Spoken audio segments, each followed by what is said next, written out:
ऋषभ पंत की लखनऊ एक्चुअली में ईशान किशन की एसआरएच के सामने लखनऊ लेकर आई थी। हाँ जी, लक है उनके पास अभी, तभी तो लखनऊ जीती है, वरना मैच फंस सकता था। हाँ, अब आप कहेंगे भाई साहब ऋषभ पंत ने आखिरी ओवर में 3 चौके मारे, आप कैसे कह सकते हो मैच फंस सकता था?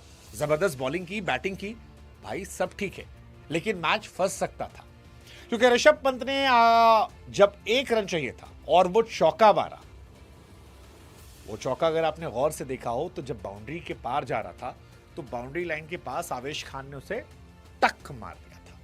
और वो जो बैट आवेश खान ने मारा था वो ऐसा लग रहा था, सोशल मीडिया पर ऐसा दावा हो रहा है कि भाई साहब बाउंड्री लाइन के अंदर पहुंचने के पहले,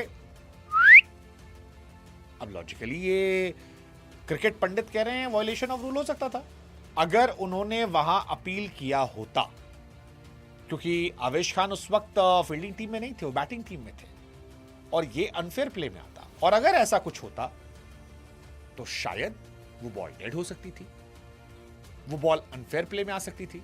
और अगर कहीं गलती से अंपायर ने पेनल्टी लगा दी होती, जैसा बॉल खुरचने पर पाकिस्तान में लगी थी शाहीन अफरीदी की टीम को 5 रन की, मैच हार गए, तो शायद यहां भी कहानी पलट जाती, क्योंकि एक बॉल तो जाती ही जाती, सिर्फ बॉल नहीं जाती, 5 रन हो जाते, यानी 2 बॉल में 6 रन चाहिए और शायद एसआरएच मैच बना सकती थी।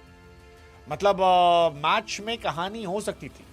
लेकिन सब इतने खुश थे कि यार गोयनका साहब की आंखों में आंसू हैं, ऋषभ पंत के बल्ले से रन निकले हैं, बैकग्राउंड म्यूजिक कभी खुशी कभी गम चल रहा था, तो किसी ने ध्यान ही नहीं दिया। और इसीलिए हमने कहा कि लखनऊ के पास लखनऊ है, तभी तो ना, वरना आवेश खान बाबू तुमने मामला फंसा दिया था। मतलब ऑन अ सीरियस नोट, ध्यान रखो, आज किस्मत जबर थी लखनऊ की, ऋषभ पंत की। टॉस जीता, सारे कैचेस पकड़े, ऋषभ के कैच ड्रॉप हो रहे थे, फील्डिंग में ऋषभ टॉप नॉच थे, बैट पे शॉट आ रहा था, फिनिश किया। ये ऋषभ की किस्मत थी, दुआओं का असर था, लेकिन उसमें काला टीका लग सकता था। मतलब take care, you never know, मतलब मामला गड़बड़ा सकता था। आप बताओ अगर वो लक ना होती, क्योंकि पीएसएल में एक्चुअली ऐसी कहानी हुई थी, शाहीन अफरीदी, हारिस रऊफ ये लोग खड़े थे और फकर जमान ने बॉल को पकड़ के रगड़ दिया। आखिरी ओवर में शायद 9 चाहिए थे और 9 या 14 चाहिए थे और वो सडनली 5 रन कम हो गए, जिसके बाद छक्का पड़ा। अब्बास अफरीदी ने मार दिया था ट्विटर पे, जो हमने देखा। उनके यहाँ तो चल रहा था कि उन्होंने खुद ही अपनी लीग को प्रमोट कराने के लिए ऐसा कर दिया होगा, बट यहां मामला गड़बड़ा सकता था। ऑलरेडी क्लोज मैच था और आवेश बाबू तुम बल्ला लेके काय खड़े थे? मतलब हमको वो भी समझ में नहीं आया कि बाउंड्री लाइन पे बल्ला लेके काय खड़े थे, और बल्ला लिए भी थे तो गेंद अंदर आने के पहले करने का मतलब क्या था? लेकिन चलो, आई थिंक एक्साइटमेंट थी, बट मैच दिल की धड़कन बढ़ाने वाला था। आखिरी 2 ओवर 15 रन चाहिए थे, 19वां ओवर हर्षल पटेल का था, उन्होंने सिर्फ 4 रन दिए थे। मतलब वो तो भला हो नटखट का, वो नटखट बाबू की खासियत है कि वो चाहे आरआर में हो, एमआई में हो, एसआरएच में हो, जहां रहते हैं वो सामने वाली टीम के कैप्टन को पूरा खुश रखते हैं, और वही उन्होंने इस मैच में भी किया।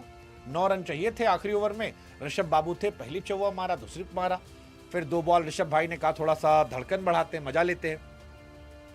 मतलब वो चाह रहे थे कि थोड़ा इंटरेस्टिंग हो, 2 बॉल पर उन्होंने धड़कन बढ़ाई और फिर आखिरी पे सेकंड लास्ट बॉल पे चौका मार दिया, वहीं से जीत गए।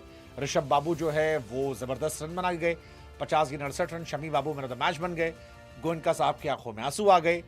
पूरा फिल्मी पूरा मूवमेंट था, ट्विटर जो है वो गोयनका साहब और ऋषभ पंत के वीडियोस और पोस्ट से भर गया। लेकिन इन सब के बीच में धीरे से कुछ फैंस का ध्यान गया वहां पे, मामला था गुरु, बट लखनऊ के पास लखनऊ, तो लखनऊ तो फिर क्या करे, मतलब जो ऊपर वाला मेहरबान है, तो आज तो दिन था।